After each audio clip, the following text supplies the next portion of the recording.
cette action bus de nuit. Le bus de nuit a vocation à distribuer des repas chauds aux personnes de la rue. Ça peut être aussi des personnes qui ne sont pas à la rue, mais qui n'ont pas les moyens de s'alimenter correctement. Donc, Alors, le bus a un certain nombre de lieux prédéterminés où il passe tous les soirs à heure fixe et il distribue ces repas-là. Donc, il est essentiellement mis en œuvre par un panel de bénévoles qui se relaie à la fois sur la partie de préparation des repas et la partie distribution.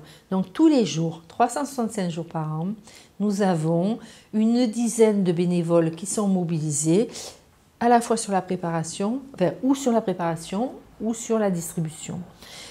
Parmi les équipes qui font le circuit, on essaie de toujours mettre un personnel médical.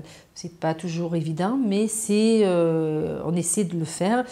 Et du coup, ça prend un petit peu aussi le relais de l'équipe sur la transmission d'informations qu'on peut identifier quand le bus de nuit fait sa tournée.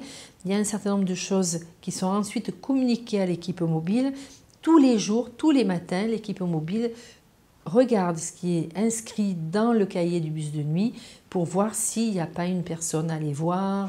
Enfin bon, voilà. Donc le bus de nuit il a quand même une mission donc de distribution, mais du coup il identifie un certain nombre de choses avec des personnes qu'il va repérer et il va interpeller l'équipe mobile pour qu'elle puisse intervenir plus efficacement avec elle. Nous allons à la recherche de gens qui sont en dehors des dispositifs d'aide pour justement essayer de nouer un lien avec eux, d'identifier des problématiques sociales et sanitaires chez eux et de les enclencher dans un processus de suivi et de réinsertion.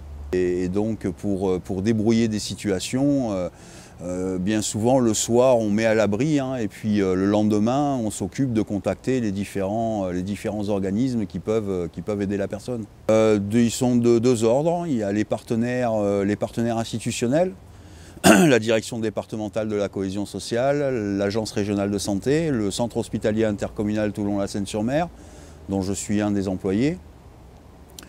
Et puis des partenaires associatifs de l'Union diaconale du Var, bien souvent, Promo Soins, Archaos, les Amis de Jéricho, enfin on travaille beaucoup avec ce tissu-là.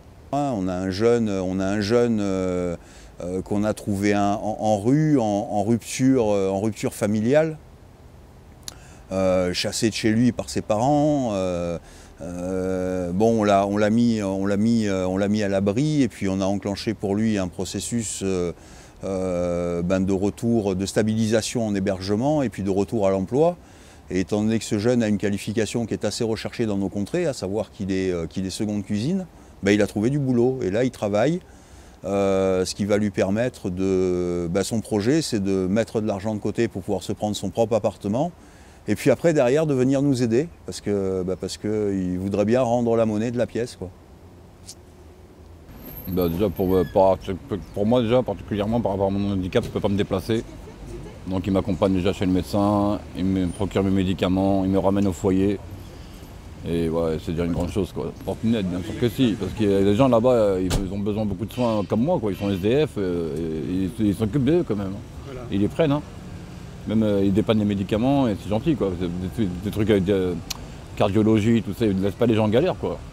Parce que franchement, on a besoin d'eux, c'est vrai, quoi. Moi j'ai besoin d'eux, je me casse la jambe, je vais appeler eux. Je vais appeler qui? Les gens ils tapent crise d'épilepsie ici, il n'y a personne qui bouge. Alors que moi j'appelle eux. Au moins ils viennent me chercher. Ce qui me semble important, c'est que de dire aux gens qui ont envie d'aider les personnes qui sont à la rue, que de les inonder des fois de dons, de dons vestimentaires, de dons alimentaires, etc. Des fois c'est pas leur rendre service. Parce que ça les installe dans la précarité. Et ce sont des gens qui ont une tolérance à la frustration et puis une intolérance à l'activité qui est assez élevée. Et leur préoccupation quotidienne, leur préoccupation, elle reste basique. Où c'est que je vais manger, où c'est que je vais dormir, où c'est que Voilà, donc ces gens-là, des fois, il faut des fois un peu les priver, c'est malheureux à dire, mais c'est un peu ça, pour justement pouvoir leur donner envie d'aller chercher. On en voit qui sont des fois qui sont en appartement et qui se retrouvent tout en ayant l'appartement, qui retournent à la rue peut-être pour renouer contact avec des gens qui ne les jugent pas. À savoir nous et puis d'autres personnes qui sont en rue. Les gens qui sont en rue, vous savez, si vous êtes mal habillé, si vous ne vous sentez pas forcément très bon, c'est pas grave pour eux.